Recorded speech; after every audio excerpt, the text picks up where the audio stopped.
সকলোলৈকে আন্তৰিক অভিনন্দন জ্ঞাপন কৰি ষ্টুডিঅ'ত মই দিগন্ত কুমাৰ নাথ আৰম্ভ কৰিছোঁ আমাৰ অনুষ্ঠান সত্যানুসন্ধান। সত্যানুসন্ধানৰ মেজত আজি আমি আলোচনা কৰিম পঞ্চায়তৰ ভোট যুদ্ধ দ্বিতীয় খণ্ড। এই অনুষ্ঠানৰ প্ৰথম খণ্ড সত্যানুসন্ধানৰ কালিৰ অনুষ্ঠানত আমি আলোচনা কৰিছোঁ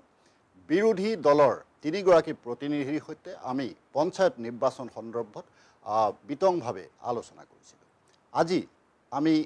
এই অনুষ্ঠানত আলোচনা কৰিম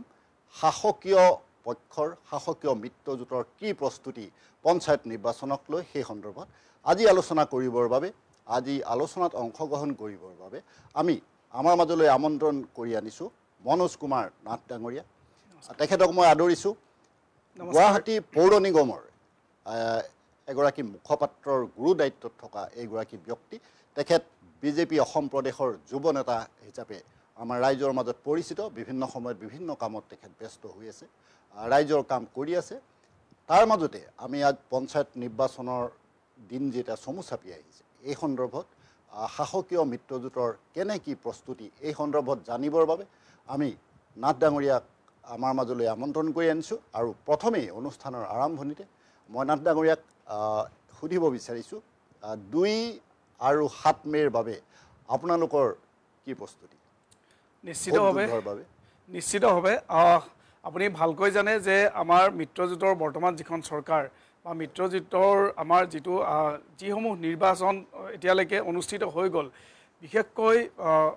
মই ভাৰতীয় জনতা পাৰ্টীক কথাটোৱে প্ৰথম কৈ লৈছোঁ। ভাৰতীয় জনতা পাৰ্টী বা মিত্ৰজোঁটে আমি প্ৰতিটো কথাই সূক্ষ্মকৈ আৰু তন্নকৈ যিটো আমি ধৰক ভোট মেনেজমেণ্ট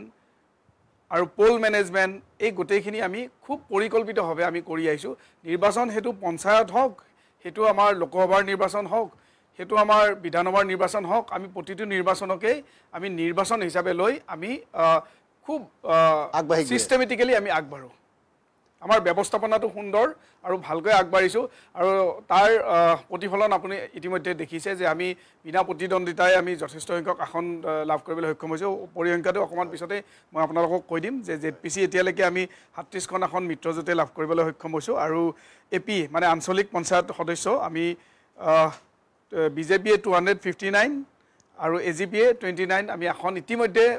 জয়ী হৈ এটা এনেকুৱা এটা সংকেত দিছোঁ যিটো সংকেত হয়তো অসমৰ পঞ্চায়তী ৰাজ ইতিহাসত নজিৰবিহীন হ'ব। কিছু নজিৰবিহীন ঘটনাৰে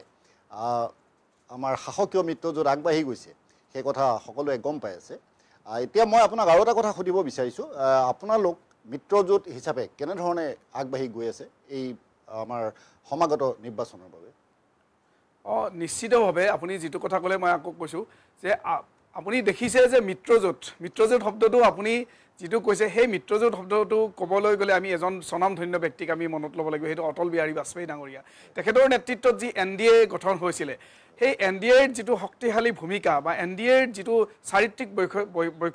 বৈশিষ্ট্য যে আমি কেনেদৰে প্ৰতিটো দলক আমি সন্মান দি মেলি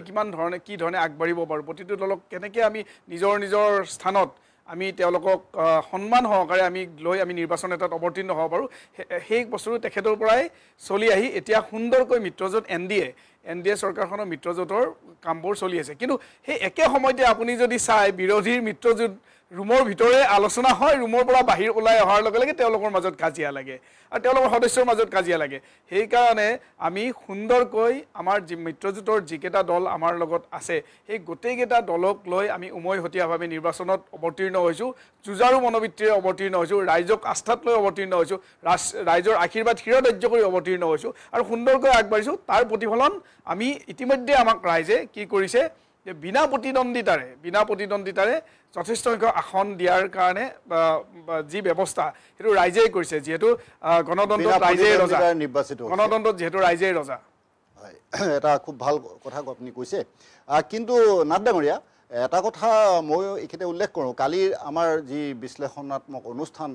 সম্পন্ন হৈ গৈছে এই মঞ্চতে, তাতো বিৰোধীৰ 3 গৰাকী অতিথি আমাৰ মাজত উপস্থিত আছিলে আৰু বিভিন্ন সময়ত আমি দেখা পাইছোঁ যে বিৰোধী শিবিৰে আপোনালোকক আক্ৰমণ কৰিছে আৰু আপোনালোকৰ ওপৰত বহু ধৰণৰ অভিযোগ উত্থাপন কৰিছে। এই সন্দৰ্ভত আপুনি কি কয়? নিশ্চিতভাৱে শুনক, আক্ৰমণ বোলা শব্দটো এনেকুৱা যেতিয়া যাৰ কাম নাথাকে সি আক্ৰমণ কৰে আৰু যাৰ কাম থাকে সেই আক্ৰমণক ভক্ষেপ নকৰি কাম কৰে আজি প্ৰথম কথাটো ক'ব লাগিব যে পঞ্চায়তী ৰাজ যিটো ব্যৱস্থা সেইটো হৈছে ক্ষমতাৰ বিকেন্দ্ৰীকৰণ ডিচেন্ট্ৰেলাইজ অফ পাৱাৰ বুলি কোৱা হয় সেই ক্ষমতাৰ বিকেন্দ্ৰীকৰণ এইটো মহাত্মা গান্ধীদেৱৰ সপোন আছিল যে ক্ষমতাটো কেন্দ্ৰীয়ভূত নহয় চেন্ট্ৰেলাইজ নহয় কেনেদৰে ডিচেন্ট্ৰেলাইজ কৰিব পাৰি একদম ধৰক গাঁও পৰ্যায়ত যিটো অৰ্থনৈতিক স্বাৱলম্বিতা গাঁও পৰ্যায়ত যিটো ইনফ্ৰাষ্ট্ৰাকচাৰ ডেভেলপমেণ্ট আন্তঃগাঁথনি উন্নতিকৰণ গাঁও পৰ্যায়ৰ আই মাতৃ মহিলাসকলক কেনেকৈ সবলীকৰণ কৰিব পাৰি এম্পাৱাৰ কৰিব পাৰি এই গোটেই কামবোৰ কৰাৰ কাৰণে কি কৰিছে আমাৰ চৰকাৰখনে যথেষ্ট কাম কৰিছে আৰু যি 2025 চনৰ যিখন সংশোধনী বিধেয়ক আপুনি জানে সন্মানীয় মুখ্যমন্ত্ৰী মহোদয়ৰ নেতৃত্বত ৰঞ্জিত কুমাৰ দাস ডাঙৰীয়াই যিখন সংশোধনী বিধেয়ক 2025 চনত আনিলে সেই বিধেয়কখনৰ যদি এনেকুৱা কিছুমান কাম কৰিছে যিবোৰ কামৰ জৰিয়তে ধৰক পঞ্চায়ত লেভেলৰ কিমান টকালৈকে 5 লাখ টকালৈকে কাম কৰিব পাৰিব 5ৰ পৰা 10 লাখ টকালৈকে আঞ্চলিক পঞ্চায়তত কাম কৰিব 10 লাখৰ ওপৰত জিলা পৰিষদে জেডপিচিয়ে কাম কৰিব পাৰিব বা হাট বজাৰবিলাক আবণ্টনৰ ক্ষেত্ৰত 20% তেওঁলোকে হেৰিৰ ব্যৱহাৰ কৰিব পাৰিব পঞ্চায়তত ব্যৱহাৰ কৰিব 40% আঞ্চলিক পঞ্চায়তত ব্যৱহাৰ কৰিব পাৰিব 40% জিলা পঞ্চায়তত ব্যৱহাৰ কৰিব এনেদৰে যিটো সেই পঞ্চায়তী ৰাজক যিটো সবলীকৰণ কৰা যিটো প্ৰচেষ্টা ক্ষমতাৰ যিটো বিকেন্দ্ৰীকৰণ প্ৰচেষ্টা অৰ্থনৈতিক স্বাৱলম্বিতা কৰাৰ যিটো প্ৰচেষ্টা এই কামটো আমাৰ চৰকাৰখনে কৰিছে হয় এটা গুৰুত্বপূৰ্ণ কথা কিন্তু তাৰ মাজতো বিৰোধীৰ আক্ৰমণ বা সমালোচনা অব্যাহত আছে আপুনি অকমান আগতে ক'লে এই কথাটো যে জিলা পৰিষদৰ 37খন আসনত আপোনালোকে বিনা প্ৰতিদ্বন্দ্বিতাৰে জয়লাভ কৰিছে অগপয় পাইছে আপোনালোকেও পাইছে কিন্তু এতিয়া কথাটো এনেধৰণৰ হৈছে আমি যদি শেহতীয়াকৈ চাওঁ নদুৱাৰ সমষ্টিৰ দৃষ্টান্ত আমি ল'ব পাৰোঁ তাত নিৰ্বাচন নোহোৱাৰ দৰে হৈছে কাৰণ তাত সকলো বিজেপি প্ৰাৰ্থীয়ে জয়লাভ কৰিছে তাত এটা অভিযোগ উঠিছে কংগ্ৰেছে সেই অভিযোগ কৰিছে যে বিভিন্ন ক্ষেত্ৰত বিভিন্ন প্ৰক্ৰিয়াৰ আশ্ৰয় লৈ আপোনালোকে বিৰোধী দিগন্ত দা মই আপোনাক এটা কথা স্পষ্টকৈ কওঁ আপুনি আপোনাৰ তাত যদি ভিজুৱেল আছে লৈ লওক আৰু যদি নাই মই দেখুৱাই দিম আপোনাক আজি যোৱাকালিৰ এখন সভাত কংগ্ৰেছৰ ৰোল মডেল কোন এতিয়া যাক লৈ চিএম হোৱাৰ সপোন দেখিছে CPM খিনি অকল কংগ্ৰেছী নহয় CPM বিজেপি বিৰোধী বা NDA বিৰোধী শক্তিসমূহে বা আপোনালোকৰ একাংশ সংবাদ মাধ্যমো আছে মই নাম নকওঁ সকলোৱে কি কৰিছে সেই ৰোল মডেলজনক মুখ্যমন্ত্ৰী হোৱাৰ সপোন দেখুৱাই তেওঁক ৰোল মডেল হিচাপে লৈ নিৰ্বাচনত অৱতীৰ্ণ হৈছে তেখেত হৈছে গৌৰৱ গগৈ ডাঙৰীয়া তেখেতৰ সভাত মঞ্চত যিমানজন মানুহ আছিলে তেওঁৰ সন্মুখৰ সভাখনতো সিমানজন মানুহ আছে যদি ভিজুৱেল আপোনাৰ তাত আছে নাই যদি মই আপোনাক দেখুৱাই দিম কংগ্ৰেছৰ অৱস্থা হেতু তেওঁলোকৰ যেহেতু নিজৰ সেই অৱস্থাটো হৈছে তেওঁলোকে কেনেদৰে ক'ব পাৰে যে বিজেপিয়ে নিৰ্বাচন অনুষ্ঠিত কৰিব নিদিলে আমি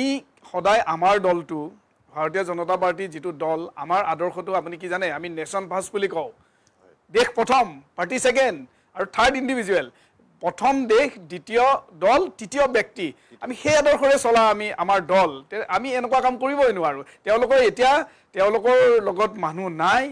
তেওঁলোকে যি ধৰণে এটা বিশেষ ধৰ্মৰ মানুহক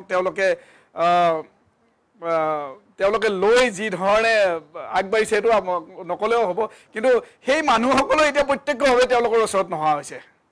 তেওঁলোকৰ এনেকুৱা শোচনীয় অৱস্থা হৈছে ভাৰতীয় ৰাজনৈতিক ইতিহাসত বৰ্তমানত কংগ্ৰেছৰ যিটো অৱস্থা হৈছে এনেকুৱা অৱস্থা আজিলৈ কেতিয়াও হোৱা নাছিল আৰু এইটো এইকাৰণে হৈছে পৰিয়ালকেন্দ্ৰিক ৰাজনীতি তেওঁলোকৰ অপশাসন তেওঁলোকৰ দুৰ্নীতি আৰু তাৰ পৰিৱৰ্তে আমাৰ প্ৰধানমন্ত্ৰী নৰেন্দ্ৰ মোদী ডাঙৰীয়াৰ দৰে নেতৃত্ব আমাৰ সন্মানীয় মুখ্যমন্ত্ৰী হিমন্ত বিশ্ব শৰ্মা ডাঙৰীয়াৰ দৰে নেতৃত্ব আমাৰ সন্মানীয় সভাপতি দিলীপ শইকীয়া ডাঙৰীয়াৰ দৰে এজন নেতৃত্ব এইবোৰৰ কাৰণে কি হৈছে আমাৰ দলক মানুহে বিশ্বাসত লোৱা হৈছে আপোনাক মই এইখিনিতে আৰু এটা প্ৰসংগলৈ টানি আনিব বিচাৰিছোঁ যে আপুনি সততে আমি লক্ষ্য কৰি থাকোঁ বিভিন্ন কামত বিভিন্ন সময়ত আপুনি তৃণমূল পৰ্যায়ৰ যিসকল ৰাইজ সেই ৰাইজসকলৰ মাজত আপুনি মিলিজুলি কাম কৰি আছে আপোনাৰ ঠাইতে আমি দেখোঁ বা বিভিন্ন সময়ত আমি দেখোঁ যাৰ কাৰণে আপুনি গুৱাহাটী পৌৰ নিগমৰ এনে এটা গুৰুত্বপূৰ্ণ পদবীত আসীন হৈ থাকি আপুনি আপোনাৰ কামখিনি আগবঢ়াই গৈ আছে গতিকে আপুনি যেহেতু তৃণমূল পৰ্যায়ৰ লোকৰ সৈতে আপুনি এটা সঘন যোগাযোগ ৰক্ষা কৰি আছে আৰু আশা কৰিছোঁ আপুনি ভৱিষ্যতেও কৰি থাকিব আপোনাক মই এইখিনিতে এটা কথা সুধোঁ, যিহেতু ৰাজনৈতিক সকলো দৃষ্টিভংগী আপোনাৰো আছে, যে এই কংগ্ৰেছৰ নেতৃত্বত বিৰোধী শিবিৰ কৰিবলৈ গৈ এই বিৰোধীসকলে সততে মুখ থেকেচা খাই আছে নেকি? আপুনি কি ভাবে? আপোনাৰ চাওক, মানে কেনেকুৱা হৈছে, বিৰোধীসকল চাওক, যেতিয়া যিকোনো গণতন্ত্ৰত ডেমক্ৰেচিত কি হয়, বিৰোধী শক্তি এটা থাকে আৰু বিৰোধী শক্তি এটা প্ৰয়োজন। আমিও বিচাৰোঁ যে বিৰোধী শক্তি এটা থাকক, এলাইভ হৈ থাকক, এক্সিষ্টিং শক্তি এটা লাগে। কিন্তু কথা হৈছে কি, বিৰোধী শক্তিৰ কাম কি? প্ৰথম তেওঁলোকে সেই কথাটো চিন্তা কৰিবলৈ যে আমাৰ কাম কি। বিৰোধী শক্তিৰ কাম হৈছে আমি যিবোৰ কাম কৰিবলৈ অসমৰ্থ হৈছোঁ বা যিবোৰ কাম ক'ৰবাত যদি আমি কৰিব পৰা নাই, সেই কামবোৰ ৰাইজৰ মাজত বা আমাক দেখুৱাই দিয়া। তেওঁলোকে কি কৰিছে, বিৰোধী শক্তিয়ে সেইটো কাম কৰা নাই। বিৰোধী শক্তিয়ে আমাৰ দলটোক বা আমাৰ মিত্ৰজোঁটৰ চৰকাৰখনক বিৰোধ কৰিবলৈ গৈ সমগ্ৰ দেশখনকে বিৰোধ কৰিছে। আজি চাওক, আজি এজন বিধায়কক এৰেষ্ট কৰিবলগীয়া হৈছে, তেওঁ দেশ বিৰোধী মন্তব্য দিছে। আৰু এজন বিধায়ক, মই নামে কৈ দিছোঁ, অখিল গগৈ ডাঙৰীয়া, তেখেতে কৈছে যে সিন্ধু নদীৰ পানী যদি বন্ধ কৰি দিয়ে, চাইনাই ব্ৰহ্মপুত্ৰৰ পানী বন্ধ কৰি দিয়ক। এনেকুৱা মন্তব্য যে তেখেতে কৰিছে, মোৰতো এনেকুৱা সন্দেহ হৈছে তেওঁৰ তাত ইলেকশ্যনৰ সময়ত ISIৰ পৰা পইচা আহে আৰু চাইনাৰ পৰা কিজানি তেওঁৰ নিৰ্বাচনত বা তেওঁক ফাণ্ডিং কৰি আছে মানে এওঁলোকে। মোৰতো এনেকুৱা সন্দেহ হৈছে যে তেওঁক ISI আৰু পাকিস্তান আৰু চাইনাৰ পৰা তেওঁৰ তাত পইচা আহে, যাৰ কাৰণে তেওঁ পইচা লৈ থৈছে। যিহেতু তেওঁ লৈ থৈছে, এইকাৰণে এনেদৰে মন্তব্য তেওঁ দিবলৈ কোনো সংকোচবোধ কৰা নাই। মই ভাবোঁ তেওঁকো এৰেষ্ট কৰিব লাগে। আমিনুল ইছলাম ডাঙৰীয়াৰ কথা আপুনি কৈছে, তেখেতক কিছু সময়ৰ পূৰ্বে গ্ৰেপ্তাৰ কৰিছে। নগাঁৱত তেখেতৰ বাসভৱনৰ পৰা গ্ৰেপ্তাৰ কৰা হৈছে। ৰাষ্ট্ৰদ্ৰোহৰ গোচৰত যথাসম্ভৱ তেখেতক গ্ৰেপ্তাৰ কৰিছে। এনেধৰণৰ কথাবিলাক হৈছে। আপুনি আৰু এগৰাকী বিধায়কৰ কথা ক'লে, এই ঘটনা সন্দৰ্ভত আপোনাৰ ব্যক্তিগত মতামত কি? মোৰ ব্যক্তিগত মতামত এইটোৱে, তেওঁলোকৰ যিটো বিধানসভাৰ সন্মানীয় সদস্যপদ, সেই সদস্যপদটোক মই সন্মান কৰোঁ। কিয় সন্মান কৰোঁ? কাৰণ ধিং সমষ্টিৰ যিমানবিলাক ভোটাৰ ৰাইজ আছে, ভোটাৰ ৰাইজে কেতিয়াও আমিনুল ইছলামক কোৱা নাই যে তুমি গৈ মেলি দেশৰ বিৰোধিতা কৰা। সেইকাৰণে সেই ভোটাৰসকলক সন্মান জনাই কৈছোঁ যে এনেকুৱা এজন বিধায়ক যিয়ে দেশৰ বিৰোধিতা কৰে, তেওঁক কঠোৰৰ পৰা কঠোৰতম শাস্তি দিব লাগে। যিয়ে দেশক বিৰোধিতা কৰে, দেশ মানে হৈছে নিজৰ মাতৃক বিৰোধিতা কৰিছে, তেওঁ জন্মভূমি মাতৃক বিৰোধিতা কৰিছে। সেইকাৰণে তেওঁ হওক বা শিৱসাগৰবাসীৰ ৰাইজকো মই অনুৰোধ জনাইছোঁ, এই ধৰণৰ যিজন বিধায়ক আপোনালোকে ভোট দি যাক জয়যুক্ত কৰিলে, সেই তেনেকুৱা বিধায়কজনে আজি যি ধৰণৰ মন্তব্য দিছে, মই ভাবোঁ আপোনালোকে ইয়াক প্ৰতিবাদ কৰা উচিত। কাৰণ দেশতকৈ বা মাতৃভূমিতকৈ কোনো ডাঙৰ হ'ব নোৱাৰে। জননী জন্মভূমিশ্বৰ স্বৰ্গদেৱী গৰিয়সী। ৰামচন্দ্ৰই কৈছিল, যেতিয়া লংকাত তেখেতক কোৱা হৈছিলে যে বিভীষণে কৈছিলে যে আপুনি ইয়াত লংকাত থাকি যাওক, সোণৰ লংকা, তেখেতে কৈছে নহয়, মোৰ মাতৃভূমিতকৈ কোনো শ্ৰেষ্ঠ হ'ব নোৱাৰে। সেই কথাটো জানিব লাগে। সেই দেশৰ মানুহ আমি সেই সংস্কৃতিৰ মানুহ। হয়, নাথ ডাঙৰীয়াক মই আৰু এটা কথা সুধোঁ এইখিতে, যে গগৈ ডাঙৰীয়াৰ বিপদ আহিব পাৰে নেকি? এই কথাটো বিপদ মানে নিশ্চিতভাৱে তেখেতৰ বিপদ আহিব। কাৰণ যিয়ে নিজৰ মাতৃক ভাল নাপায়, যিয়ে নিজৰ দেশখনক ভাল নাপায়, যিয়ে প্ৰতিটো কথাতেই, যিহেতু তেখেতৰ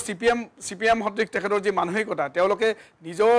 ইয়াক জাষ্টিফাই কৰি এই আক্ৰমণটোক, যিটো পেহেলগামৰ আক্ৰমণটোক জাষ্টিফাই কৰি তেওঁলোকে আবোল তাবোল বকিবলৈ আৰম্ভ কৰিছে। সেইকাৰণে মই ভাবোঁ তেওঁৰ বিপদ অনিবাৰ্য। বিপদ দুই ধৰণে হ'ব। এক ধৰণেতো আইনীভাৱে হ'ব, সেইটোতো আইনীভাৱে হ'বই। আৰু দুই ধৰণে বিপদ এইটোৱে হ'ব যে যেতিয়া নিজৰ মাতৃভূমিক কোনোবাই ক্ষতি কৰিব, তেওঁক কিন্তু সেই মাতৃভূমিয়ে কেতিয়াও তেওঁক কোলাত নলয়। কাৰণ চাওক, আপুনি জানে আমি ভাৰত মাতা বুলি এইকাৰণে কওঁ, কাৰণ এই ভাৰত মাতাৰ বুকুতেই আমি শৌচ পেচাব কৰিছোঁ। এই ভাৰত মাতাৰ বুকুতে, এই মাটিতে আমি বিলীন হ'ম, এই মাটিতে আমি জন্ম লৈছোঁ। সেইকাৰণে এই মাতৃভূমিৰ প্ৰতি আমাৰ যথেষ্ট দায়িত্ব আছে। কিন্তু তেখেতে সেইটো নকৰি চাইনাৰ মাতৃভূমি, চাইনাত ইয়াত বৰষুণটো দিলে, ইয়াতে ছাতি লোৱা মানুহ অখিল গগৈ ডাঙৰীয়া। সেইকাৰণে তেনেকুৱা মানুহ এটাৰ বিষয়ে মই ভাবোঁ আলোচনা কৰি সময় নষ্ট নকৰাই ভাল। কিবা বেলেগ আছে যদি আপুনি সোধক। আপুনি গুৰুত্বপূৰ্ণ কথা কৈছে। এইখিনিতে মই আপোনাক আকৌ আমিনুল ইছলাম ডাঙৰীয়াৰ ওচৰলৈ আহিছোঁ। AIUDFৰ বিধায়ক আমিনুল ইছলাম ডাঙৰীয়া গ্ৰেপ্তাৰ হৈছে। মই আপোনাক আৰু এটা কথা সুধোঁ, যে আমাৰ সমাগত পঞ্চায়ত নিৰ্বাচন, এই নিৰ্বাচনত AIUDF আপোনালোকৰ কাৰণে কিবা সমস্যাৰ সৃষ্টি কৰিব নেকি? আপোনালোক নিশ্চিতভাৱে নহয়। এইকাৰণে নিশ্চিতভাৱে কৰিব নোৱাৰে যে তেওঁলোকে এটা বিশেষ ধৰ্মৰ মানুহক লৈ বা এটা সাম্প্ৰদায়িকতাৰ বিষবাস্প দি মেলি তেওঁলোকে নিৰ্বাচনত অৱতীৰ্ণ হৈছে। আমি নিৰ্বাচনত অৱতীৰ্ণ হৈছোঁ সবকা সাথ, সবকা বিকাশ, সবকা বিশ্বাস। আমি সকলোকে লৈ চলাৰ চেষ্টা কৰিছোঁ। কিন্তু তেওঁলোকে এটা বিশেষ সম্প্ৰদায়ৰ মানুহক লৈ মিলি তেওঁলোকে নিৰ্বাচনত অৱতীৰ্ণ হোৱাৰ চেষ্টা কৰিছে সেইকাৰণে মই ভাবোঁ যে তেওঁলোক আমাৰ কাৰণে কোনো ফেক্টৰে হ'ব নোৱাৰে এইটো চাওক এইটো দাম্ভিকতা নহয় সদায় আমি ৰাজনীতি পলাইটলি কৰিছোঁ সদায় আমি ৰাজনীতি খুব সততাৰে কৰিছোঁ অনেষ্টলি কৰিছোঁ কিন্তু আমাৰ দাম্ভিকতা কেতিয়াও নাই আমি কেতিয়াও এই ধৰণৰ দাম্ভিকতাৰে আমি ৰাজনীতি নকৰোঁ আমি কাম কৰিছোঁ কাম কৰাৰ কাৰণে আমি ক'বলৈ সক্ষম হৈছোঁ যে আমি সকলোৰ কাৰণে কাম কৰিছোঁ সকলোৰ কাৰণে কাম কৰিছোঁ যেহেতু সকলোৰ কাৰণে কাম কৰিছোঁ সেইসকল যদি তেওঁলোকে সঁচা মানুহ হয় তেওঁলোকৰ মাজত মানৱীয়তা আছে আমাক সমৰ্থন কৰিব সেয়েহে আমি ডুবত আগবাঢ়ি গৈছোঁ কেতিয়াও পাছলৈ ঘূৰি চাবলগীয়া হোৱা নাই বিশ্বৰ ভিতৰত এক মানে বৃহত্তৰ দল হিচাপে আমি পৰিগণিত হৈছোঁ বা আমাৰ চৰকাৰখনে সুন্দৰকৈ আজিলৈকে সন্মানীয় মুখ্যমন্ত্ৰী মহোদয়ৰ নেতৃত্বত কাম কৰি আছে আজিলৈকে এটাও দুৰ্নীতিৰ কথা পোহৰলৈ অহা নাই হয় মনোজ কুমাৰ নাথ ডাঙৰীয়াৰ কথাখিনি লগত মই এটা সংযোজন কৰিব বিচাৰিছোঁ 55 নং সমষ্টিৰ তেখেতে এগৰাকী পাৰিষদ ৱাৰ্ডৰ তেখেত পাৰিষদ হৈ তেখেতে সেই অঞ্চলটোৰ জনসাধাৰণৰ বাবে বহুখিনি কাম কৰিছে সেইখিনি কথা আমি কিছু পৰিমাণে গম পাওঁ আৰু আশা কৰিছোঁ তেখেতে অনাগত দিনত আৰু আগবাঢ়ি যাওক আমাৰ ফালৰ পৰা সদিচ্ছা শুভেচ্ছা আমাৰ সম্পূৰ্ণ আছে তেখেত আগবাঢ়ি যাওক এইখিনিতে আমি যিহেতু পঞ্চায়ত নিৰ্বাচনৰ বিষয়ে আজি আলোচনা কৰিছোঁ আমাৰ দিন চমু চাপি আহিছে ভোট গ্ৰহণৰ বাবে 2 মে'ৰ দিনটোত 14খন জিলাত ভোট গ্ৰহণ সম্পন্ন হ'ব তিনিচুকীয়া ডিব্ৰুগড় চৰাইদেউ শিৱসাগৰ মাজুলী যোৰহাট গোলাঘাট ধেমাজি লখিমপুৰ শোণিতপুৰ বিশ্বনাথ আৰু কাছাৰকে ধৰি হাইলাকান্দি শ্ৰীভূমিত এই 14খন জিলাত ভোট গ্ৰহণ সম্পন্ন হ'বলৈ গৈ আছে আমাৰ প্ৰশাসন যন্ত্ৰ সাজু হৈ উঠিছে নাথ ডাঙৰীয়াই কি কয় আমাৰ প্ৰথম পৰ্যায়ৰ নিৰ্বাচনৰ ফলাফল আপোনালোকে কেনেধৰণে গ্ৰহণ কৰিব বা কি হ'ব আপোনালোকৰ ধাৰণা প্ৰথম যি আপুনি 14খন যি ডিষ্ট্ৰিক্টৰ কথা ক'লে আমিতো ইয়াত ফলাফল 99% আশা কৰিম এইকাৰণে আশা কৰিম কেইটামান কাৰণ মই কৈ লওঁ হা আপুনি জানে যে পঞ্চায়তী ৰাজ যিটো ব্যৱস্থাত আমূল পৰিৱৰ্তন কৰাৰ চেষ্টা কৰিছে এতিয়া আপুনি যদি এখন ট্ৰেড লাইচেন্স এখন উলিয়াবলগীয়া হয় আপুনি অনলাইন উলিয়াব পাৰিব আপুনি ক্ষুদ্ৰ যিসকল কৃষক আছে ক্ষুদ্ৰ কৃষকসকলে যদি কিবা বিক্ৰী কৰে বজাৰত তেওঁলোকে কৰ দিব নালাগে আপুনি চাওক আটাইতকৈ পঞ্চায়তী ৰাজ ব্যৱস্থাটোৰ আটাইতকৈ গুৰুত্বপূৰ্ণ আঁচনি এখনৰ কথাটো কৈছোঁ সেইটো PMAY প্ৰধানমন্ত্ৰী আৱাস যোজনা 2016 চনত আমি এইটো আৰম্ভ কৰা হৈছিলে সেই 16 চনৰ পৰা 2024 চনৰ ভিতৰত এটা লক্ষ্য কৰি লোৱা হৈছিলে 26,11,793টা পৰিয়াল আপুনি ডেটাটো মনত ৰাখিব 26,11,793টা পৰিয়াললৈ পকী ঘৰৰ প্ৰদান কৰা এটা লক্ষ্য স্থিৰ কৰা হৈছে য'ত ইতিমধ্যে 25,70,510টা গৃহৰ অনুমোদন প্ৰদান কৰা হৈছে আৰু 25 চনৰ 1 এপ্ৰিললৈকে 1 এপ্ৰিললৈকে এই 1 এপ্ৰিললৈকে 20,820টা গৃহৰ নিৰ্মাণ সম্পূৰ্ণ হৈছে এটা ভাবক 2016 চনৰ পৰা আজিলৈকে 20,820টা গৃহৰ কাম সম্পূৰ্ণ হৈছে আৰু 5,69,690টা গৃহৰ নিৰ্মীয়মান অৱস্থাত আছে ৱৰ্কছ গয়িং অন নিৰ্মীয়মান অৱস্থাত আছে এই বৰ্ষত 2024-25 বিত্তীয় বৰ্ষৰ আঁচনিৰ অধীনত অসমে কেন্দ্ৰীয় চৰকাৰ অনুদান হিচাপে পাইছিলে 4,646.88 কোটি লাভ কৰিছিলে আৰু য'ত ষ্টেটে এই কামটো কৰিলে 4,336 কোটি টকা কেন্দ্ৰীয় অংশ হিচাপে আৰু 310 কোটি টকা ৰাজ্যিক অংশ হিচাপে কৈ সমগ্ৰ অসমতে কাম কৰিছে এনেকুৱা আপোনাক যথেষ্ট আৰু এটা মই কওঁ 2024-25 বৰ্ষত অসমত মুঠ মানে যিটো প্লেনিং বুলি কোৱা হয় ক্ষুদ্ৰ উন্নয়নমূলক কাম কৰিছে 2,45,811টা 2,45,811টা ক্ষুদ্ৰ উন্নয়নমূলক কাম মানে ডেভেলপমেণ্টেল ৱৰ্কছ বুলি যাক কোৱা হয় এনেকুৱা কাম কৰিছে এনেকুৱা আপোনাক মই যথেষ্ট তথ্য দিব পাৰিম যিবোৰ তথ্য যেনেকৈ চৰকাৰখনে যি ধৰণে কাম কৰি আছে আৰু বাকী আপুনি যদি আৰু এটা চাই যিটো গাঁও এলেকাত আটাইতকৈ গাঁৱৰ অৰ্থনীতিটোৰ মূল ভেটি কি কৃষকসকল 500টা যিটো FPC বুলি কোৱা হয় বা FPO বা FPC যিটো ফাৰ্মাৰ মানে প্ৰডাকশ্যন যিটো কোম্পানী বা যিটো অৰ্গেনাইজেশ্যন তেওঁক এটা অৰ্গেনাইজেশ্যনত 10 লাখ টকাকৈ দিছে 10 লাখ টকাকৈ 500টা অৰ্গেনাইজেশ্যনত দিছে এইটো সেই যাতে কৃষকসকল প্ৰডিউচ কৰিব পাৰি সেই কৃষকসকলৰ যাতে জৰিয়তে অৰ্থনৈতিক স্বাৱলম্বিতা বা অৰ্থনৈতিকভাৱে আমি শক্তিশালী হ'ব পাৰে কাৰণ অসমৰ দৰে ৰাজ্যৰ অধিকাংশ মানুহে গাঁৱত বাস কৰে ইয়াত চহৰ কেন্দ্ৰিক এটা ব্যৱস্থা নাই যদিও চহৰ আছে কিন্তু ইয়াত গাঁও কেন্দ্ৰিকে ব্যৱস্থা আছে সেয়ে গাঁৱৰ মানুহৰ যিটো অৰ্থনৈতিক বিকাশ আপুনি চাওক মহিলাসকলক তাৰ লগতে চৰকাৰে কি কৰিছে মহিলাসকলক অসম ৰাজ্যিক গ্ৰামীণ জীৱিকা অভিযানৰ জৰিয়তে প্ৰায় 3.5 লাখ মহিলা SHG গোটক সংগঠিত কৰিছে এই যিটো মহিলা উদ্যমিতা আঁচনিৰ জৰিয়তে 50,000 টকাকৈ দিয়াৰ এজনী মহিলা ব্যৱস্থা কৰিছে মহিলাসকলক সবলীকৰণ কৰাৰ ক্ষেত্ৰত ব্যৱস্থা কৰিছে ডেকা ল'ৰাসকলক সবলীকৰণ কৰাৰ কাৰণে ব্যৱস্থা কৰিছে বিনামূলীয়াকৈ চাকৰি দিছে যি ধৰণে কাম কৰিছে ইয়াৰ পিছত কোনোবা মানুহে আমাৰ যি ধৰক NDA চৰকাৰখনৰ বা মিত্ৰজোঁটৰ চৰকাৰখনক বাদ দি বেলেগক ভোট দিয়াৰ চিন্তা কেনেকৈ কৰিব পাৰে হয় এটা গুৰুত্বপূৰ্ণ কথা কিন্তু এইখিনিতে আৰু এটা কথা আছে সেই কথাটো মই আপোনাৰ দৃষ্টিগোচৰ কৰিব বিচাৰিছোঁ কাৰণ কাম কৰিছে কাম নাই কৰা বুলি আমি ক'বলৈ যোৱা নাই কিন্তু তাৰ মাজতো কিছুমান কথা আহি পৰিছে আমাৰ বিভিন্ন ধৰণৰ সমালোচনাৰ সৃষ্টি হৈছে কাৰণ হিতাধিকাৰী এই ব্যৱস্থাৰ জৰিয়তে আমাৰ ৰাজ্যৰ বহু মানুহক নিষ্কৰ্মা কৰি তোলা হৈছে বুলিও এটা অভিযোগ হৈছে এই সন্দৰ্ভত আপুনি কি কয় একদম নহয় এই কাৰণে নহয় হিতাধিকাৰী কি আপুনি চাওক এই কথাবোৰ বিৰোধীয়ে যি কৈছে এই ভাতৰ নিচিনা একাংশই কৈ আহিছে যিবোৰ গ্ৰাউণ্ড ৰিয়েলিটিটো কি একদম কোনোবাই সৰজমিন তদন্ত কৰিছেনে এটা আমি কৰিছোঁ শুনক ৰাতিপুৱা 5টা বজাৰ পৰা মোৰ ঘৰত এনেকুৱা আইমাতৃসকল যায় যাক এই 1250 টকাটোই দিয়ে গোটেই মাহটোৰ তেওঁৰ কিবা এটা হোৱাৰ ব্যৱস্থা কৰে সেই মহিলাসকলক যদি সেই 1250 টকাটো দিয়াৰ কাৰণে চৰকাৰক সমালোচনা কৰি কয় যে হিতাধিকাৰী সৃষ্টি কৰাৰ এটা ব্যৱস্থাপনা কৰিছে তেতিয়াহ'লে সেই মানুহজনক মই লৈ আহি এই মহিলাসকলৰ লগত মই পৰিচয় কৰাই দিবলৈ সাজু হৈ আছোঁ যাতে তেতিয়া গম পাব যে এইটো হিতাধিকাৰী সৃষ্টি কৰাৰ কাৰণে নহয় এইটো এটা অৰ্থনৈতিকভাৱে তেওঁলোকক অকণমান সকাহ দিছে কাৰণ 1250 টকাৰে তেওঁলোকেতো চলিব নোৱাৰে তেওঁলোকৰ এটা চিলিণ্ডাৰটোৰ ব্যৱস্থা হ'ব বা ইলেক্ট্ৰিচিটিৰ কাৰণে এটা পইচা সেইটো এনেকৈ হিচাপ কৰি মেলি যিটো দিয়া হৈছে সেইটোৱে তেওঁক কাম কৰিবলৈ বা আগন্তুক দিনত কিবা এটা কৰিবলৈ প্ৰেৰিত কৰিছে এনেকুৱা কেতিয়াও হ'ব নোৱাৰে যে এখন হিতাধিকাৰী চৰকাৰ যদি হিতাধিকাৰী চৰকাৰ হ'লেহেঁতেন টাটাই আজি যিমান কোটি টকা আজি হেৰি কৰিছে সেমি কণ্ডাক্টৰৰ দৰে আজি ইয়াত প্ৰকল্প নাহিলেহেঁতেন য'ত 25,000 কোটি টকাৰ প্ৰকল্প আহিছে এইটো হিতাধিকাৰী সৃষ্টি কৰাৰ কথা নহয় প্ৰতিটো ক্ষেত্ৰতেই এই চৰকাৰখনে বিনামূলীয়াকৈ 2 লাখ ল'ৰা ছোৱালীক চাকৰি দিছে এই চৰকাৰখনে বহুত অলপতে 50,000 কোটি টকা যিখন আমাৰ এডভান্টেজ আছাম 2 তাত কিমান টকাৰ বিনিয়োগ মই নিজে উপস্থিত আছোঁ তাত কিমান টকাৰ বিনিয়োগৰ কাৰণে প্ৰপ'জেল আহিছে আজি দুদিন আগত যি আদানীদেৱৰ পুত্ৰ জিত আদৱানী আহি ইয়াত প্ৰায় ভূমিবোৰ পৰীক্ষা কৰি গৈছে চৰকাৰখনে সৰ্বোত্তমভাৱে কাম কৰিছে সেয়া আইন শৃংখলাগত কথাই হওক সেয়া আমাৰ উদ্যোগীকৰণৰ কথাই হওক সেয়া কৃষিখণ্ডৰ কথাই হওক সেয়া মহিলা সবলীকৰণৰ কথাই হওক সেয়া ল'ৰা ছোৱালী বিনামূলীয়াকৈ এডমিশ্যন দিয়াৰ কথাই হওক সৰ্বোত্তমভাৱে চৰকাৰখনৰ চৰকাৰ বুলি ক'লে যেনেদৰে ধৰক ৰাইজৰ প্ৰতি যিটো দায়বদ্ধতাৰে কাম কৰিবলগীয়া যিখিনি ব্যৱস্থাপনা যাক চৰকাৰ বুলি কোৱা সেই চৰকাৰ সম্পূৰ্ণৰূপে সন্মানীয় মুখ্যমন্ত্ৰী মহোদয়ৰ নেতৃত্বত পালন কৰিবলৈ সক্ষম হৈছে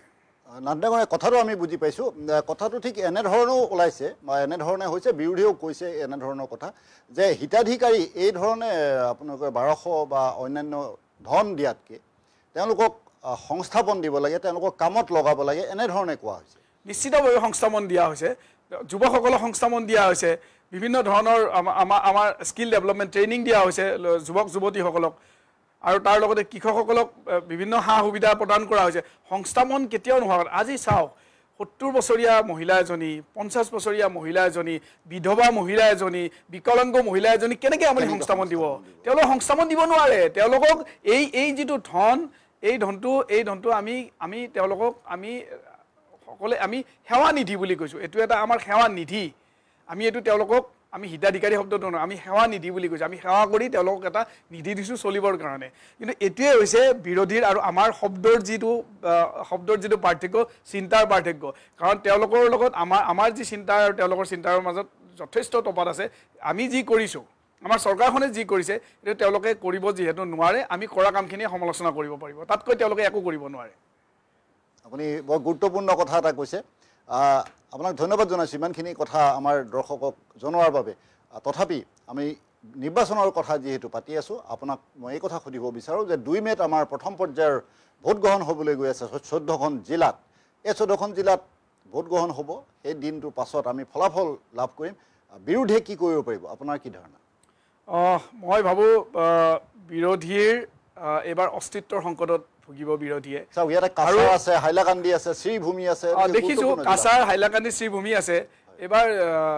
আপুনি তাত দেখিছে যে আপুনি যিটো বৰাকৰ কথা কৈছে বৰাকত আমি কেনেকৈ 2টা ছিট জিকিলোঁ লোকসভাত আপোনাক মই সুধিছোঁ এতিয়া কওকচোন বৰাকত আমি লোকসভাৰ কেনেকৈ ছিট 2টা জিকিলোঁ আপুনি যিটো ইংগিত কৰিব প্ৰশ্নটো সুধিছে মইতো বুজিছোঁ আপোনাৰ ইংগিত মই বুজিছোঁ তাতো আমি বিজেপিয়ে আপোনাক আজি মই ক'লো ষ্টুডিঅ'ত কৈ আহিলোঁ তাতো বিজেপিয়ে চমকপ্ৰদভাৱে উত্থান হৈছে আৰু চমকপ্ৰদভাৱে কিন্তু আমি তাতো ভাল এটা ৰিজাল্ট এটা কৰিবলৈ আমি সক্ষম হ'ম এই যি 14খন ৰাজ্যৰ যে 25,007টা কেন্দ্ৰত ভোট গ্ৰহণ হ'ব তাত মানে আমি বহুত ভালকৈ ভাল এটা ৰিজাল্ট এটা ভাল এটা সফলতা পাম বুলি আমাৰ বিশ্বাস আমি আমাৰ সেই ভোটাৰ ৰাজ্যৰ ওপৰত আমাৰ বিশ্বাস যিসকল ভোটাৰ ৰাইজে উন্নয়নৰ সপক্ষে আমাক ভোট দি আহিছে এইখিনিতে মই আপোনাক এটা বেলেগ ধৰণৰ কথাও ক'বলৈ বিচাৰিছোঁ কাৰণ 2026 চনত সাধাৰণ নিৰ্বাচন অনুষ্ঠিত হ'বলৈ গৈ আছে এই সময়ত আমাৰ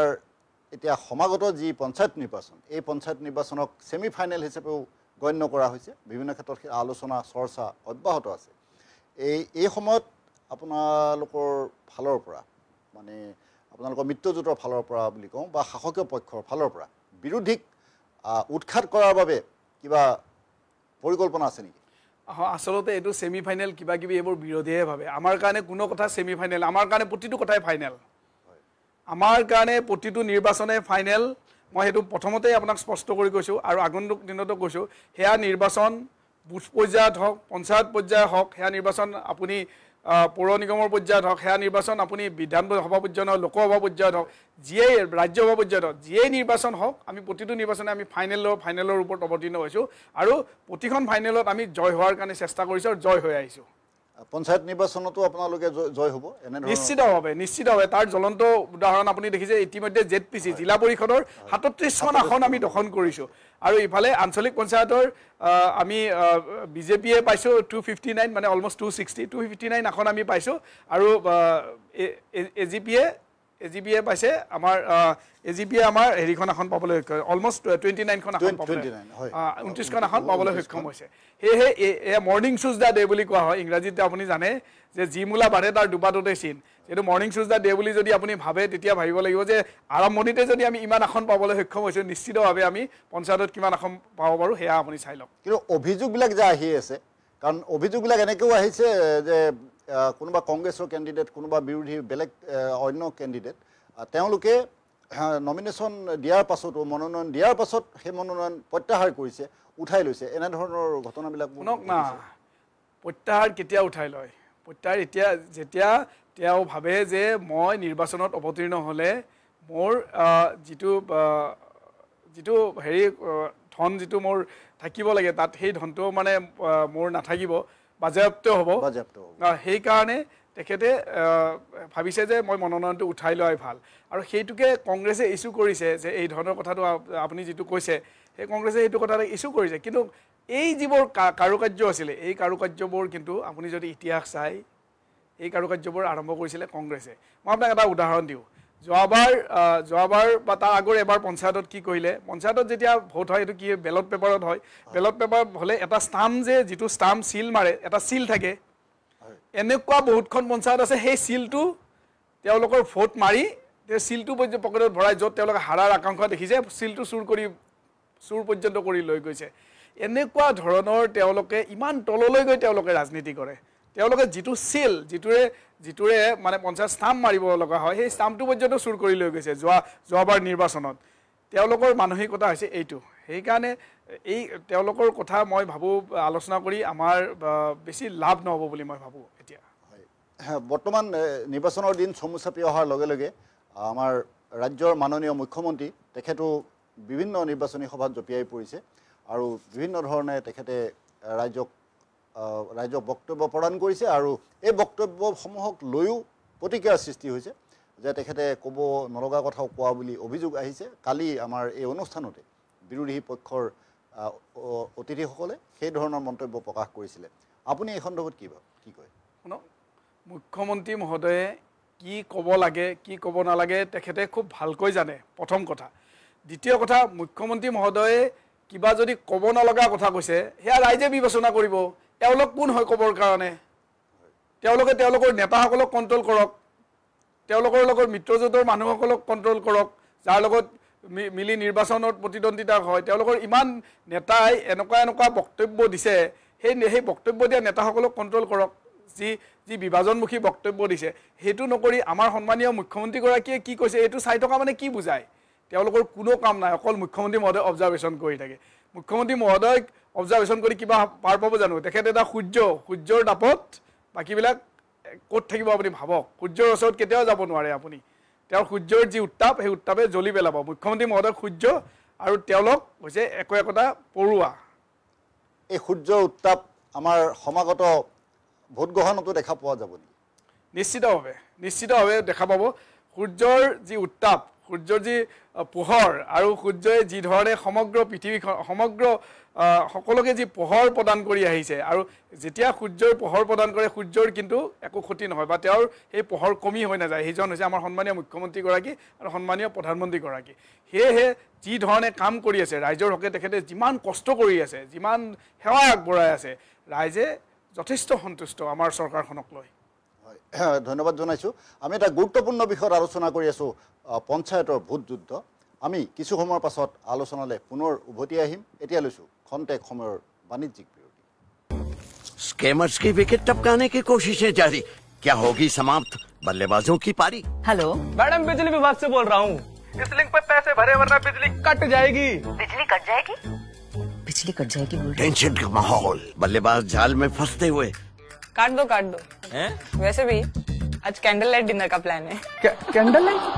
आंटी भर दो ना प्लीज मुंह तोड़ जवाब कमाल की साझेदारी ने कर दिया स्कैमिंग टीम को परास्त बी अलर्ट बी स्कैम से শৰীৰৰ যিকোনো অসুবিধাৰ সন্মুখীন হৈছে নেকি আপুনি শাৰীৰিক সমস্যাৰ প্ৰতিকাৰ কেৱল আমি দিম অভিজ্ঞ চিকিৎসকে দিব সুপৰামৰ্শ প্ৰতি সপ্তাহত থাকিব বিভিন্ন ৰোগৰ বিশেষজ্ঞ চিকিৎসক চাবলৈ নাপাহৰিব এনি ভাৰত 24ৰ বিশেষ অনুষ্ঠান স্বাস্থ্য বিশেষ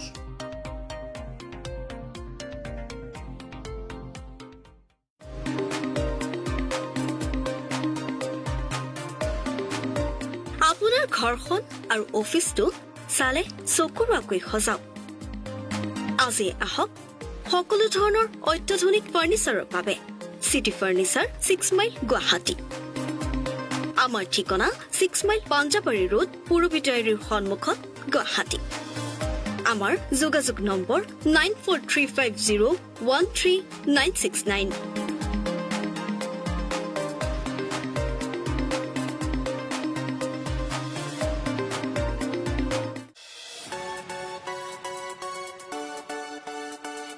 ৰঙাপাৰাবাসীৰ বাবে সুখবৰ আপুনি যদি দুচকীয়া বাহন ক্ৰয় কৰিব বিচাৰিছে তেন্তে এতিয়াৰ পৰা আৰু চিন্তাৰ কোনো প্ৰয়োজন নাই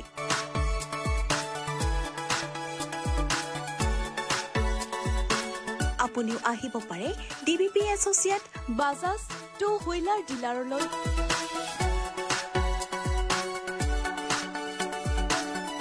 আমাৰ ঠিকনা হৈছে ৱাৰ্ড নং ৮ ঠাকুৰবাৰী ৰোড ডাকঘৰ ৰঙাপাৰা জিলা শোণিতপুৰ অসম আমাৰ যোগাযোগ নম্বৰ হৈছে 9435707133 আৰু 9707967285 बिजनेस रजिस्टर हो गया यस सिर्फ करंट अकाउंट बाकी है करंट अकाउंट के लिए तो SBI बेस्ट है यूएस मशीन मिलेगा और QR कोड भी best cash deposit limit east और वेस्ट इंडस्ट्री में बेस्ट सबको पता है SBI करंट अकाउंट बेस्ट है सबको पता है स्कैमर्स की विकेट टपकाने की कोशिशें जारी क्या होगी समाप्त बल्लेबाजों की पारी हेलो मैडम बिजली विभाग से बोल रहा हूँ इस लिंक पे पैसे भरे वरना बिजली कट जाएगी। बिजली कट जाएगी बिजली कट जाएगी बोल रहे टेंशन का माहौल, बल्लेबाज जाल में फंसते हुए। काट दो हैं? वैसे भी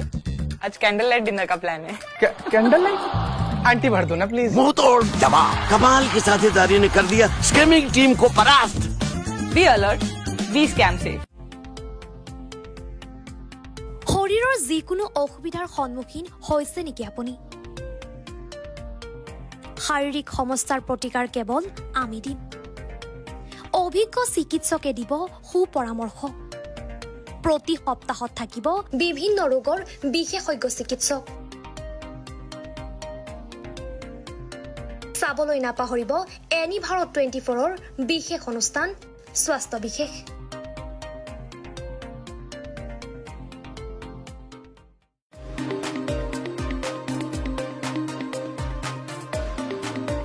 আপোনাৰ ঘৰখন আৰু অফিচটো চালে চকুৰুৱাকৈ সজাওক আজি আহক সকলো ধৰণৰ অত্যাধুনিক ফাৰ্নিচাৰৰ বাবে সিটি ফাৰ্নিচাৰ 6 মাইল গুৱাহাটী আমাৰ ঠিকনা 6 মাইল পাঞ্জাবাৰী ৰোড পুৰবিটাৰীৰ সন্মুখত গুৱাহাটী আমাৰ যোগাযোগ নম্বৰ 9435013969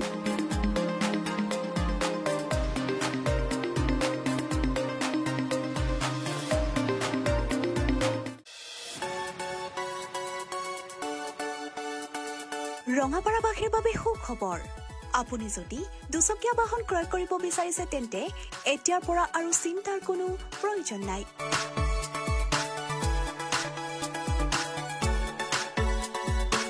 আপুনিও আহিব পাৰে DBP associate Bajaj two wheeler ডিলাৰলৈ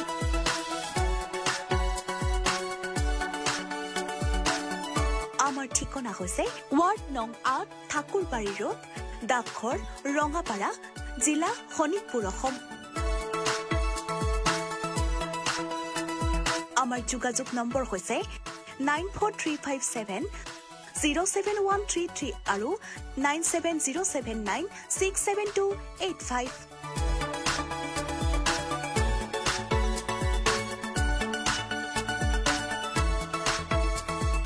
भाई बिजनेस रजिस्टर हो गया? यस, सिर्फ करंट अकाउंट बाकी है। करंट अकाउंट के लिए तो SBI बेस्ट है। US मशीन मिलेगा और QR कोड भी। Best cash deposit limit east और वेस्ट इंडस्ट्री में बेस्ट, सबको पता है। SBI करंट अकाउंट बेस्ट है, सबको पता है। स्कैमर्स की विकेट टपकाने की कोशिशें जारी, क्या होगी समाप्त बल्लेबाजों की पारी। हेलो मैडम बिजली विभाग से बोल रहा हूँ, इस लिंक पे पैसे भरे वरना बिजली कट जाएगी। बिजली कट जाएगी बिजली कट जाएगी बोल रहे टेंशन का माहौल, बल्लेबाज जाल में फंसते हुए। काट दो हैं? वैसे भी आज कैंडल लाइट डिनर का प्लान है। कैंडल लाइट आंटी भर दो ना प्लीज। मुंह तोड़ जवाब, कमाल की साझेदारी ने कर दिया स्कैमिंग टीम को परास्त। बी अलर्ट, बी स्कैम से। এই পাছত আমি পুনৰ আলোচনাৰ মাজলৈ উভতি আহিছোঁ আমি আলোচনা কৰি আছোঁ পঞ্চায়তৰ ভোট যুদ্ধ ইয়াৰ দ্বিতীয় খণ্ড আমি আলোচনা কৰি আছোঁ আমাৰ এগৰাকী অতিথি মনোজ কুমাৰ নাথ তেখেতৰ সৈতে আমি আলোচনা কৰি আছোঁ মই পুনৰ নাথ ডাঙৰীয়াৰ ওচৰলৈ আহিছোঁ আৰু ডাঙৰীয়াক নিৰ্বাচন সন্দৰ্ভত আকৌ সুধিব মই বিচাৰিছোঁ দাদা আজি এটা ভাল কথা মই কওঁ আপোনাক মই এইটো প্ৰথমতে ক'ব ওলাইছিলোঁ তথাপি কওঁ আজিৰ যিটো দিন আজিৰ দিনটো হৈছে 24 এপ্ৰিল হয়নে আজিৰ দিনটোৱে হৈছে পঞ্চায়তী ৰাজৰ দিৱস হিচাপে পালন কৰা হয় আজিৰ দিনটোত মানে কেন্দ্ৰীয়ভাৱে 2010 চনত এইটো কৰা হৈছিলে এই তাৰিখটো এপ্ৰিলৰ 2010 চনৰ 24 এপ্ৰিল তাৰিখটো আমাৰ পঞ্চায়তী ৰাজ ডে হিচাপে যেনেকৈ এটা পালন কৰা হয় সেই পঞ্চায়তী ৰাজ দিৱস হিচাপে আজিৰ দিনটো পালন কৰা হয় মই এই তথ্যটো আপোনাক আজিৰ দিনটোতে এই টকশ্ব'টো যিহেতু হৈছে মই ভাবিছোঁ যে এইটো কোৱাটো ভাল সেইকাৰণে মই এই কথাটো আপোনাক মোৰ সাম্যক গানেৰে ক'লোঁ আৰু হয় মই ধন্যবাদ জনালোঁ নাথ ডাঙৰীয়াক কাৰণ আজিৰ দিনটোত তেখেতে এই কথাটো প্ৰকাশ কৰিলে আৰু যিটো কথা আমাৰ অজ্ঞাতে আছিলে বা আমাৰ মনত পৰা নাছিলে মই তেখেতক ধন্যবাদ জনালোঁ আৰু একে সময়তে নাথ ডাঙৰীয়াক মই এই কথাটো সুধিব বিচাৰোঁ যে মহাত্মা গান্ধীৰ এই পঞ্চায়তী ৰাজৰ যি ব্যৱস্থা এই পঞ্চায়তী ৰাজৰ ব্যৱস্থা আমাৰ অসমৰ কথা কওঁ বা ভাৰতৰ কথা কওঁ সেই ধৰণে সফল কাম হৈছেনে আপুনি কি নিশ্চিতভাৱে চাওক মহাত্মা গান্ধীৰ সপোন কেনেকুৱা আছিলে মহাত্মা গান্ধীৰ সপোন আছিলে যে ক্ষমতাৰ বিকেন্দ্ৰীকৰণ হওক তলৰ পৰ্যায়লৈকে ক্ষমতাটো যাওক অৰ্থনৈতিকভাৱে গাঁৱৰ মানুহবোৰ স্বাৱলম্বন হওক গাঁৱৰ আন্তঃগাঁথনি উন্নয়ন হওক সেনেকুৱা ধৰণৰ গোটেই কথাবোৰ আছিলে আৰু সেইকাৰণে চাওক এনেকুৱা ধৰণৰ আঁচনি কিছুমান আছে যেনে ধৰক MG এনৰেগা এখন এনেকুৱা আঁচনি মই যোৱাবাৰৰ ডাটা এটা কৈছোঁ 24-25 বিত্তীয় বৰ্ষত 10,73,493টা আঁচনি গ্ৰহণ কৰা হৈছিল MG এনৰেগা আৰু তাৰ ইতিমধ্যে সম্পূৰ্ণ হৈছে 8,30,295টা ইতিমধ্যে MG এনৰেগাৰ আঁচনি সম্পূৰ্ণ হৈছে য'ত মানে এনেকুৱা এটা কৰিছে যে এজন ব্যক্তিয়ে MG এনৰেগাৰ জৰিয়তে বছৰটোত এজন ব্যক্তিয়ে 100 দিন কৰ্মসংস্থাপন নিশ্চিত কৰা হয় 100 দিন কৰ্মসংস্থাপন নিশ্চিত কৰা এই ক্ষেত্ৰত কিন্তু কংগ্ৰেছৰ যেতিয়া পঞ্চায়তী ৰাজ ব্যৱস্থা আছিলে কংগ্ৰেছৰ যেতিয়া দিনত শাসন ব্যৱস্থাত যথেষ্ট দুৰ্নীতি হৈছিলে কিন্তু যোৱা পঞ্চায়তী ৰাজ ব্যৱস্থাত আপোনালোকে কওক সেইটোৱে আমাৰ এই MG এনৰেগাই হওক যেটো কিষাণ নিধি হওক এনেকুৱা যিমানবিলাক আমাৰ মানে গ্ৰাউণ্ড লেভেলত যিবিলাক আঁচনি আছে এই আঁচনিবোৰত কিন্তু দুৰ্নীতি আপোনালোকে দেখুৱাই দিব নোৱাৰে মই এই ডাটাটোৱে আপোনাক মই ক'লোঁ আৰু বিশেষকৈ যিখিনি সেলফ হেল্প গ্ৰুপ আছে আত্মসহায়ক গোটখিনিক চৰকাৰখনে ইমান ধুনীয়াকৈ এম্পাৱাৰ কৰিছে যিটো আমাৰ কনকলতা আমাৰ সন্মানীয় কনকলতা মহিলা আপুনি জানে স্বাধীনতা সংগ্ৰামী কনকলতা মহিলা সবলীকৰণ যোজনাৰ অধীনত 2.73 মানে 2,73,000 গোটে 433 কোটি টকাৰ ঘূৰ্ণীয়মান পুঁজি মানে ৰিভলভিং ফাণ্ড বুলি কয় ইংৰাজীত ৰিভলভিং ফাণ্ড মানে এইটো ঘূৰ্ণীয়মান পুঁজি মানে প্ৰতিটো গোটে মানে প্ৰথম 10,000 আছিলে তাৰপিছত 25,000লৈকে উন্নীতকৰণ কৰিলে 433 কোটি টকা গাঁৱৰ মহিলাবিলাকক দিয়া হৈছে কিমান মহিলা দিয়া হৈছে 2,73,000 মহিলা দিয়া হৈছে কিয় দিয়া হৈছে এই কাৰণে দিয়া হৈছে যাতে সেই 10,000 বা 25,000 টকাটোৰে তেওঁলোকে দুগ্ধ পালন কৰিব পাৰে ছাগলী পালন কৰিব পাৰিব বোৱা কটা কৰিব পাৰিব সৰু এখন ফাৰ্মিং কৰিব পাৰিব মাছৰুমৰ খেতি কৰিব পাৰিব যিটো কৰি আহিছে বা এনেকুৱা কাম কৰিছে আমাৰ আইমাতৃসকলে মেটেকাৰ পৰা তেওঁলোকে বস্তু নিৰ্মাণ কৰিছে বাঁহৰ পৰা তেওঁলোকে বস্তু নিৰ্মাণ কৰিছে এনেকুৱা কামবোৰ কৰিছে আৰু সেই কামবোৰ কৰা এম্পাৱাৰ কৰাৰ কাৰণে কোনে পইচা চৰকাৰখনে কৰিছে অলপ আগতে আপুনি কৈছে যে হিতাধিকাৰী এইটোতো হিতাধিকাৰী সৃষ্টি নহয় এইটো কৰ্মসংস্থাপন সৃষ্টিৰ কাৰণে চৰকাৰে চেষ্টা কৰিছে অকল হিতাধিকাৰী বুলি নহয় যদি আপুনি সূক্ষ্ম বিশ্লেষণ কৰে যদি আপুনি একদম চাই চৰকাৰখনে প্ৰতিটো সেক্টৰত কাম কৰিছে এনেকুৱা এটা সেক্টৰ নাই যিটো সেক্টৰত কাম কৰা আৰু তাৰ লগতে মহিলা উদ্যমিতা আঁচনি এখন চৰকাৰে নতুনকৈ আঁচনি লৈছে আপোনালোকে জানে মহিলা উদ্যমিতা আঁচনি য'ত 30 লাখ মহিলাক এই আঁচনিৰ অন্তৰ্ভুক্ত কৰিব আৰু 50,000 টকা দিয়া হ'ব তিনিটাকৈ কিস্তিত 50,000 টকা তিনিটাকৈ কিস্তিত এই মহিলা উদ্যমিতা আঁচনি দিয়া মহিলা উদ্যমিতা আঁচনিৰ অধীনত দিয়া হ'ব আপুনি ভাবক কাৰণ নাৰীসকলক আমি দেৱীৰ লগত তুলনা কৰোঁ নাৰীসকলক আমি প্ৰকৃতিৰ লগত তুলনা কৰোঁ নাৰীসকলক আমি সৃষ্টিৰ আদি বুলি কওঁ হয়নে যে নেপোলিয়ন বোনাপাৰ্টেও কৈছিল যে মোক এগৰাকী ভাল মাতৃ দিয়া মই আপোনালোকৰ এখন ভাল দেশ দিম তেনেকুৱা দেৱী সদৃশ আই মাতৃসকলৰ কাৰণে চিন্তা কৰা একমাত্ৰ দল হৈছে বিজেপি চৰকাৰ বা একমাত্ৰ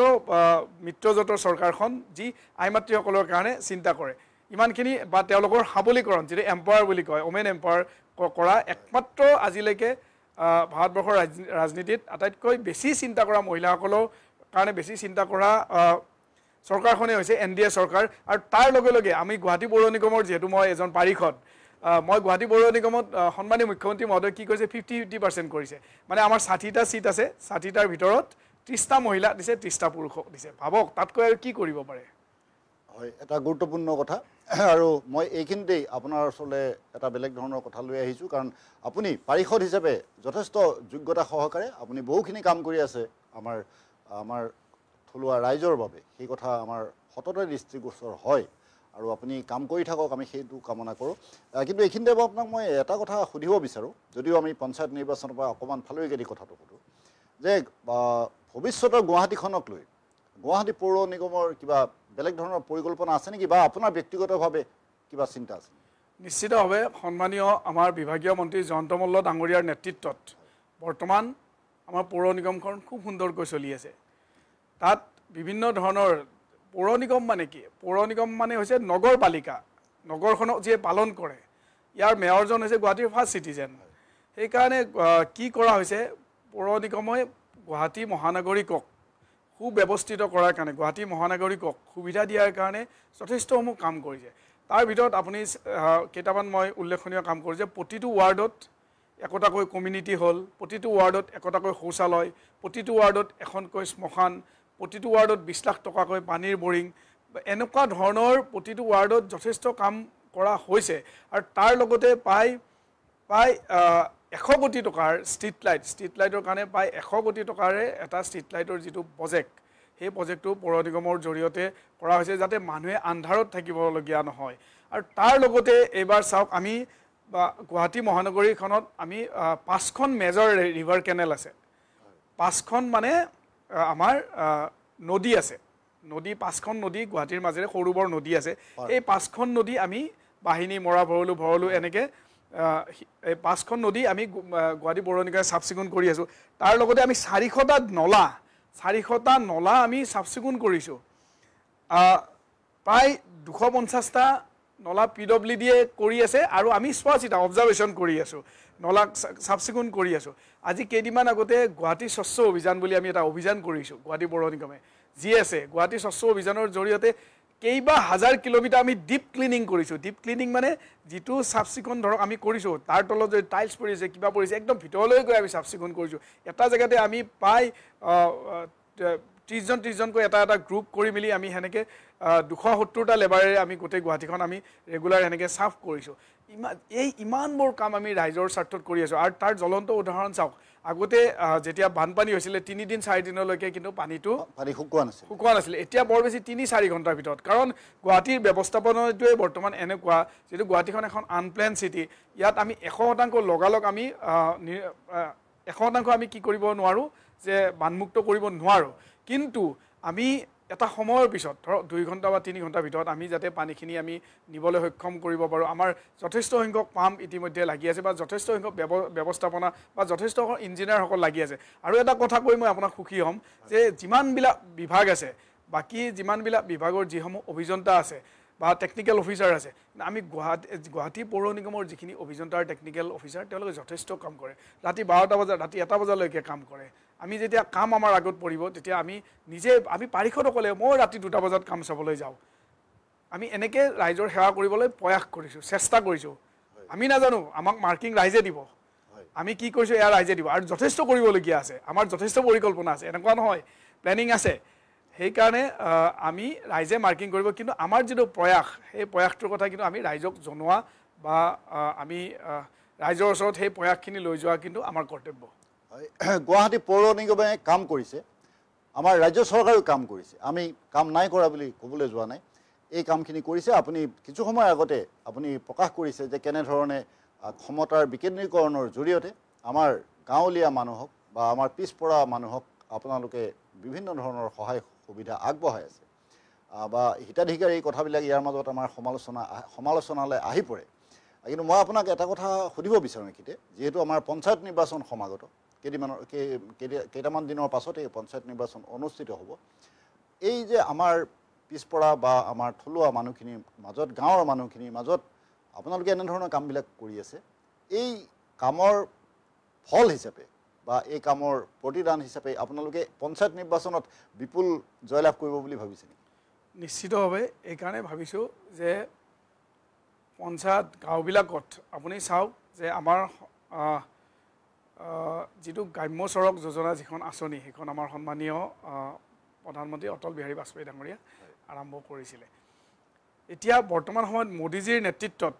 আৰু আমাৰ সন্মানীয় মুখ্যমন্ত্ৰী মহোদয় হিমন্ত বিশ্ব শৰ্মা ডাঙৰীয়াৰ নেতৃত্বত গাঁওবিলাকত ইমানখিনি উন্নয়ন হৈছে আটাইতকৈ ডাঙৰ বস্তু হৈছে কানেক্টিভিটি ৰোড ইনফ্ৰাষ্ট্ৰাকচাৰ কাৰণ মানুহে পাচলি অলপ কিনি পাচলি অলপ তেওঁৰ নিজৰ কৃষিৰ পাচলি অলপ বা তেওঁৰ পথাৰৰ পাচলি অলপ বিক্ৰী কৰিব লাগিলে ৰাস্তাটো ভাল হ'ব লাগিব বা অকমান গৈ চহৰ এখনত বিক্ৰী কৰিবলৈ তেওঁ সোনকালে গাড়ীৰে আহি পাব লাগিব এই যেটো ৰোড কানেক্টিভিটি বা ৰোড ইনফ্ৰাষ্ট্ৰাকচাৰ এটো বহুত বেছি ভাল হৈছে আন্তঃগাঁথনি ভাল হৈছে গাঁওবোৰ দেখিবলৈ সুন্দৰ লগা হৈছে গাঁৱৰ দুইফালে পথাৰ মাজেৰে কিন্তু এটা পকা ৰাস্তা গৈছে এনেকুৱা আপোনাৰ মই বহুতটা ৰাস্তাৰ কথা ক'ব পাৰিম যে দুইফালে পথাৰ মানুহ নাই কিন্তু পকা ৰাস্তা ব্লক দিয়া ৰাস্তা এটা গৈছে সেইবোৰে কি হুচাই যে কাম যথেষ্ট কৰিছে আৰু আজিৰ যি মানুহ আজিৰ যি বৰ্তমান কুৰি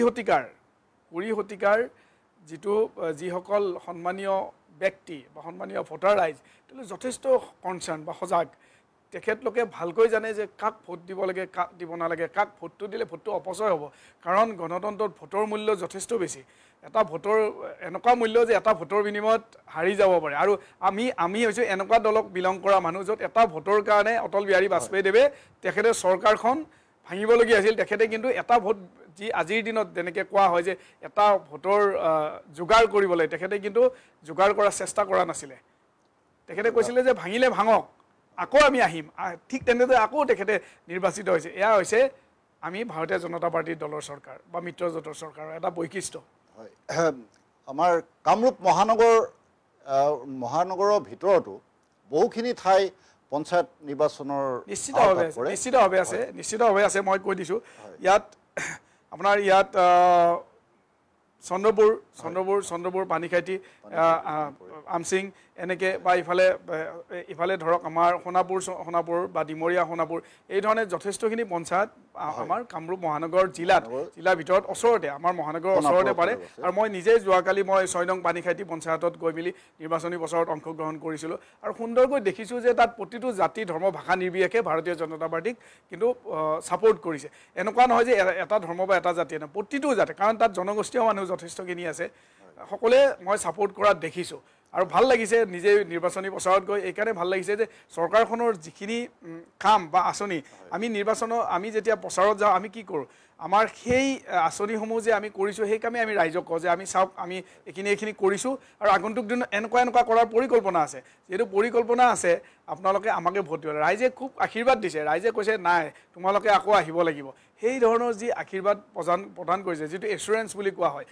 সেইটোতো আশীৰ্বাদটো কি কৰিব আশীৰ্বাদ কৰিব তেখেতে কৰিব যে ভোটৰ জৰিয়তে কিন্তু বৰ্তমান যি ধৰণে তেখেতলোকে আমাক প্ৰতিশ্ৰুতি দিছে বা এছুৰেঞ্চ দিছে আমি যথেষ্ট সুখী মহানগৰ জিলাৰ এই অঞ্চলসমূহত আপোনালোকে সম্পূৰ্ণৰূপে সমৰ্থন লাভ কৰিম বুলি ভাবেনে নিশ্চিতভাৱে আমাৰ ইতিমধ্যে মই কালি যিখন মই পঞ্চায়তত গৈছিলোঁ তাৰ আঞ্চলিক পঞ্চায়তৰ সদস্যজনী বৰ্ণালী বাইদেউ ইতিমধ্যে তেওঁ আনকণ্টেষ্ট জিকিছে আৰু কেইবাজনো মেম্বাৰ আনকণ্টেষ্ট জিকিছে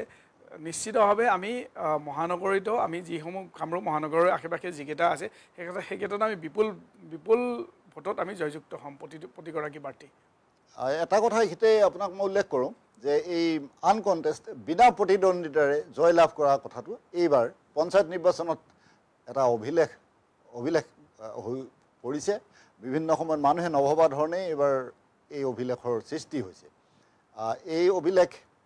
আমাৰ পৰৱৰ্তী নিৰ্বাচনতো অব্যাহত নাথাকিব নিশ্চিতভাৱে এয়া অভিলেখে সূচাইছে যে আগন্তুক দিনত যি আমাৰ বিধানসভা নিৰ্বাচন আহি আছে সেই বিধানসভা নিৰ্বাচনতো আগন্তুক দিনত এই ধৰণে আমাক ৰাইজে আশীৰ্বাদ প্ৰদান কৰিব বুলি আমাৰ বিশ্বাস সেইটো এটা ঠিক কথাই কৈছে আপুনি মই আপোনাক পুনৰ আমি বিৰোধী শিবিৰৰ বিষয়ে কিছু কথা আলোচনা কৰিবলৈ গৈ আছোঁ বিভিন্ন সময়ত আমি অকণমান আগতে উল্লেখ কৰিছোঁৱেই যে মুখ্যমন্ত্ৰী ডাঙৰীয়াৰ বক্তব্যক লৈও বিৰোধীয়ে বিভিন্ন ধৰণৰ কটু সমালোচনা কৰি আছে আৰু বিভিন্ন ঠাইত মুখ্যমন্ত্ৰীৰ বক্তব্যৰ পাছত বিভিন্ন প্ৰতিক্ৰিয়াৰ সৃষ্টি হৈ আছে এনেধৰণৰ ঘটনাবিলাক চলি আছে তাৰ মাজতে আমাৰ কংগ্ৰেছ শিবিৰৰ কথা যদি কওঁ গৌৰৱ গগৈৰ বহু প্ৰতিক্ৰিয়া আহি পৰে বা আমাৰ সভাপতি ডাঙৰীয়াৰো বহু প্ৰতিক্ৰিয়া আহি পৰে এই সন্দৰ্ভত আপুনি কিছু কথা ক'ব নেকি আচল কথাটো হৈছে কংগ্ৰেছ দলটো এনেকুৱা এটা দল য'ত ইণ্টাৰনেল ডেমক্ৰেচি নাই এটা দলত কি থাকিব লাগে আভ্যন্তৰীণ গণতন্ত্ৰ থাকিব লাগে দল এটাত আমাৰ ভাৰতীয় জনতা পাৰ্টীত এনেকুৱা আছে আমি সন্মানীয় সভাপতি মহোদয় যিকোনো সময়তে যিকোনো কথা খুব সুন্দৰকৈ ছিষ্টেমেটিকেলি আমি ক'ব পাৰোঁ আমাৰ এটা আভ্যন্তৰীণ গণতন্ত্ৰ আছে সকলোৱে মাত মাতিব পাৰে কংগ্ৰেছত কিন্তু এনেকুৱা আভ্যন্তৰীণ গণতন্ত্ৰ নাই তাত লিগেচি ৱাইজ আহিব লাগিব কাৰোবাৰ পিতৃ হয়তো মুখ্যমন্ত্ৰী হ'ব লাগিব বা কাৰোবাৰ পিতৃ এনেকুৱা হ'ব লাগিব ভাল বেকগ্ৰাউণ্ডৰ পৰা আহিবলৈ তেতিয়াহে তেওঁ মাত মাতিব পাৰিব এতিয়া সেনেকুৱাই হৈছে তাত কেইবাটাও হস্তি আছে বুলি তেওঁলোকে কয় আমিতো তেওঁলোকক হস্তি বুলি বা হাতী বুলি নাভাবোঁ তেওঁলোকৰ মাজতেই ভূপেন বৰাৰ কথা গৌৰৱ গগৈ ডাঙৰীয়াই নুশুনে দেৱব্ৰত শইকীয়া ডাঙৰীয়াৰ কথা কাৰোবাৰ লগত নিমিলে প্ৰদ্যুৎ বৰদলৈও পইচা লোৱা ইতিমধ্যে ভিডিঅ' আহি পৰিছে এজনৰ লগত আনজনৰ সমন্বয়হীনতা বুলি যাক কয় সেই সমন্বয়হীনতাইটো হৈছে কংগ্ৰেছৰ আটাইতকৈ ডাঙৰ কথা আৰু ইতিমধ্যে আমাৰ সন্মানীয় মুখ্যমন্ত্ৰী মহোদয়ে কৈছে যে ছেপ্টেম্বৰলৈ ৰ'ব দিছে ছেপ্টেম্বৰত গম পাব যে গৌৰৱ গগৈ ডাঙৰীয়াৰ যিটো পাকিস্তান লিংকৰ যিটো কথা সেইটো মুখ্যমন্ত্ৰী মহোদয়ে কৈছে যে এইটো ছেপ্টেম্বৰৰ ভিতৰত গম পাব আমিও আশাৰে বাট চাই আছোঁ এইটো কি হয় কাৰণ মই আগতেও কৈছোঁ যে দেশতকৈ পৃথিৱীত দেশ আৰু দেশ মাতৃ লগতে জন্ম দিয়া মাতৃতকৈ পৃথিৱীত একোৱেই ডাঙৰ হ'ব নোৱাৰে আৰু সেনেকুৱা জন্মভূমি মাতৃৰ লগত যিয়ে খেলা কৰিছে যিয়ে জন্মভূমি মাতৃক আওকাণ কৰি বিদেশী শক্তিৰ লগত হাত মিলাইছে সহযোগ কৰিছে তেওঁলোকক নিজৰ দেশ মাতৃ এদিন ধ্বংস কৰি পেলাব অস্তিত্ব নোহোৱা কৰি পেলাব আৰু যাৰ পৰিণতি আপোনালোকে দেখিছে যে তেওঁৰ সভাখনত 12-15জন মানুহ মই দেখিছোঁ আজি ভিডিঅ' পাইছোঁ যে মাত্ৰ 12-15জন মানুহ আছে যিমান মঞ্চত ডাইচত আছে সিমান সংখ্যক মানুহ আছে তেখেতে গৈ সদনত খুব হিন্দী ইংৰাজীত খুব ধুনীয়াকৈ কথা কয় সেইটো টেলিকাষ্ট কৰে কিন্তু গ্ৰাউণ্ড ৰিয়েলিটিটো যে বেলেগ ৰাইজক সেৱা কৰাটো যে বেলেগ সেই কথাটো কিন্তু তেখেতে জানিবলৈ বহুত বাকী আছে এতিয়াও হাতী এতিয়া আপোনালোকৰ লগত আছে হাতী বিজেপিৰ লগত আছে গতিকে সেইটো এটা বেলেগ ধৰণৰ কথা কিন্তু মই আপোনাক এই কথাটো সুধিব বিচাৰিছোঁ যে বিৰোধীয়ে কিবা কৰিবগৈ পাৰিব বুলি আপুনি ভাবেনে বিৰোধীয়ে এটাই কাম কৰিব পাৰে সেইটো হৈছে কি ভোট হৈ যোৱাৰ পিছত তেওঁলোকে এনেকৈ ক'ব পাৰে যে এই ইভিএম বেয়া এইবাৰতো সেইটোও ক'ব নোৱাৰে কাৰণ বেলট পেপাৰত ভোট হ'ব এইবাৰ তেওঁলোকে একোৱে কৰিব নোৱাৰে কাৰণ তেওঁলোকে এইকাৰণে কৰিব নোৱাৰে তেওঁলোকে যিটো ঐক্যবদ্ধভাৱে নিৰ্বাচনত অৱতীৰ্ণ হ'ব লাগিছিলে সততাৰে নিৰ্বাচনত অৱতীৰ্ণ হ'ব লাগিছিলে খুব এটা এগ্ৰেছিভলি নিৰ্বাচনত অৱতীৰ্ণ হ'ব লাগিছে কেওটা গুণেই নিৰ্বাচনত অৱতীৰ্ণ হোৱাৰ কেওটা গুণেই তেওঁলোকে হেৰুৱাই পেলাইছে প্ৰথম কথা তেওঁলোকৰ মাজত ঐক্যবদ্ধ নহয় আজি কেইদিনমান আগত আপোনালোকে এখন সভাত দেখিছে দুটা ফৈদৰ মাজত তুমুল প্ৰতিদ্বন্দ্বিতা চকীৰে কোবোৱা-কোবি পৰ্যন্ত হৈছে সেনেকুৱা পৰ্যায়ত হৈছে আৰু যিহেতু তেওঁলোকৰ নিজৰ মাজতে একতাৰ অভাৱ তেওঁলোকৰ নিজৰ মাজতে কনফিডেন্সৰ অভাৱ তেনেহ'লে তেওঁলোকৰ পৰা আপুনি ভাল এটা ফলাফল বা ৰিজাল্ট এটা কেনেকৈ আশা কৰিব পাৰে হয় এটা ডাঙৰ কথা মই আপোনাক এইখিনিতে আৰু এটা কথা সুধোঁ যে ৰাজ্যিক বিজেপিৰ সভাপতি সলনি হৈছে নতুন সভাপতি আহিছে দিলীপ শইকীয়া ডাঙৰীয়া নতুন সভাপতি শইকীয়া ডাঙৰীয়াৰ নেতৃত্বত আপোনালোক সঠিক পথৰে আগবাঢ়িছে নে আপোনালোকে আৰু কিবা আশা কৰি আছে আমি সদায় ব্যক্তিতকৈ দলটোক গুৰুত্ব দিওঁ আৰু দলতকৈ দেশক গুৰুত্ব দিওঁ আমাৰ আদৰ্শ সেইটো যেহেতু আমাৰ সেই আদৰ্শৰে অনুপ্ৰাণিত হৈ আমি সুন্দৰকৈ চলি আছোঁ আমি ইয়াত কোনো ব্যক্তি বিশেষক প্ৰাধান্য নিদিওঁ আমি প্ৰাধান্য দিওঁ দেশমাতৃক আমি প্ৰাধান্য দিওঁ দলটোক সেয়েহে ইণ্ডিভিজুৱেল লাষ্ট সেয়েহে মই ভাবোঁ যে আমি সকলোক লৈ সুখী আমাৰ এটা আদৰ্শ আছে আইডিঅলজি আছে সেই আইডিঅলজিৰ জৰিয়তে আমাৰ দলটো খুব সুন্দৰকৈ পৰিচালিত হৈ আছে ব্যক্তিক প্ৰাধান্য নিদিয়া দল বিজেপি নাথ ডাঙৰীয়াই সেই কথাই ইয়াত স্পষ্ট কৰিছে তথাপি ঠিক আছে তথাপি পঞ্চায়ত নিৰ্বাচন যিহেতু আমাৰ সমাগত পঞ্চায়ত নিৰ্বাচনৰ প্ৰাৰ্থীক যেতিয়া আমি আপোনালোকে টিকেট দিব লগা হৈছে আপোনালোকে মনোনীত কৰিব লগা হৈছে তেতিয়া ব্যক্তিক গুৰুত্ব আপুনি দিবই লগা হ'ব গতিকে সেই ধৰণৰ কথাবিলাকো আহিছে আপুনি এটা কথা ক'ব পাৰিব নেকি যে এইবাৰ নিৰ্বাচনত ৰাজ্যখনৰ বিভিন্ন স্থানত বিজেপি হওক বা অগপই হওক বা আপোনালোকৰ মিত্ৰজোঁটৰ পাৰ্টীসকলক নিৰ্বাচন কৰাৰ ক্ষেত্ৰত মনোনীত কৰাৰ ক্ষেত্ৰত সঠিকভাৱে কৰা হৈছিল নিশ্চিতভাৱে সঠিকভাৱে কৰা হৈছে আৰু এইকাৰণে সঠিকভাৱে হোৱা বুলি কৈছোঁ সঠিকভাৱে কোৱাৰ কাৰণে আজি আমি ইমান আজি 259টা মানে আমি জিকিবলৈ সক্ষম হৈছোঁ আনকনটেষ্ট ইফালে ZPC আমি 35টা জিকিবলৈ সক্ষম হৈছোঁ আমি বিনা প্ৰতিদ্বন্দ্বিতা 37টা দুটাটো মিত্ৰজোঁটৰ আমি আমাৰ দলটোৰ কথাই কৈছোঁ মিত্ৰজোঁটৰ কথাটোৱে কৈছোঁ 37টা জয়ী হ'বলৈ সক্ষম হৈছোঁ প্ৰাৰ্থী যিহেতু প্ৰাৰ্থীৰ কথাটো কৈছে কাৰণ মই জিবিৰ কথাটো ক'ব নোৱাৰিম প্ৰাৰ্থীৰ কেন্দ্ৰিক যিহেতু ভাৰতীয় জনতা পাৰ্টীয়ে সঠিকভাৱে প্ৰাৰ্থিত্ব প্ৰদান কৰে আৰু খুব সততাৰে প্ৰাৰ্থিত্ব প্ৰদান কৰে আৰু যিটো কংগ্ৰেছে কৰিব নোৱাৰে আমাৰ প্ৰাৰ্থীসকলে আমি যি ধৰণে আমি এটা ধৰক আমি ওথ বা শপত আমি লৈ লওঁ যে আমি দেশক ভাল পাব লাগিব আমি নিজৰ আমাৰ যিটো দায়িত্ব ওচৰ চুবুৰীয়া বা যিখিনি আমাৰ দায়িত্ব সেই দায়িত্ব ভালদৰে পালন কৰিব লাগিব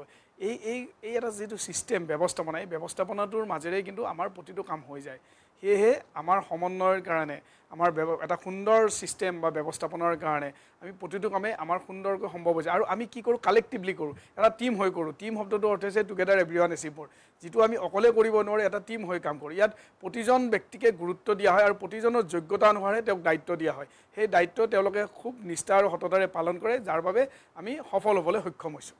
হয় এটা খুব গুৰুত্বপূৰ্ণ কথা আপুনি ইয়াত উল্লেখ কৰিলে আমি কেইটামান দিনৰ পাছতে 2 মে'ৰ দিনা প্ৰথম পৰ্যায়ৰ ভোট গ্ৰহণৰ বাবে সাজু হৈছোঁ আৰু তাৰ পাছত আহিব 7 মে'ৰ দিনা দ্বিতীয় পৰ্যায়ৰ ভোট গ্ৰহণ একে 2 মে'ৰ ঘটনাখিনিৰে 7 মে'ত প্ৰতিফলিত হ'বনে আপুনি কি ভাবে নিশ্চিতভাৱে আমি যি 2 মে' তাৰিখে আমাৰ প্ৰথম ভোট গ্ৰহণ হ'ব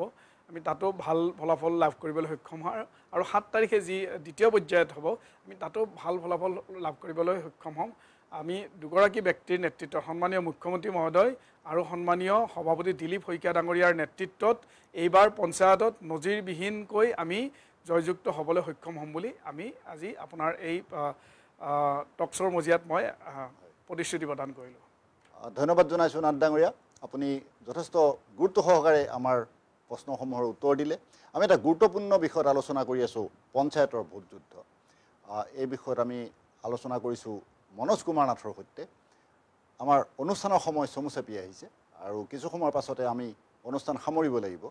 সামৰিবলৈ যোৱাৰ আগতে শেষবাৰৰ বাবে মই নাথ ডাঙৰীয়াক এটা কথা সুধিব বিচাৰিছোঁ তেখেত যিহেতু ৰাজনীতিৰ সৈতে ওতঃপ্ৰোতভাৱে জড়িত হৈ আছে তেখেতে পাৰিষদ হিচাপে কাৰ্যনিৰ্বাহ কৰি আছে আৰু তেখেতে মুখপাত্ৰ হিচাপে গুৱাহাটী পৌৰ নিগমৰ গুৰু দায়িত্ব বহন কৰি আছে এইগৰাকী ব্যক্তিক মই সুধিব বিচাৰিছোঁ যে ৰাজনীতি সন্দৰ্ভত আপোনাৰ ব্যক্তিগত আৰু কি লক্ষ্য আছে বা আপোনাৰ ব্যক্তিগত জীৱনৰ লক্ষ্য থাকিব পাৰে আপুনি মানুহক কেনেধৰণে সহায় কৰিম বুলি ভাবি আছে সেৱা কৰিম বুলি ভাবিছে আপুনি যদি ব্যক্তিগত কিছু কথা প্ৰকাশ কৰে মই আপুনি মোক কি সুধিব বিচাৰিছে মই বুজিছোঁ কিন্তু কথাটো আমাৰ এনেকুৱা যে ভাৰতীয় জনতা পাৰ্টিত ইয়াত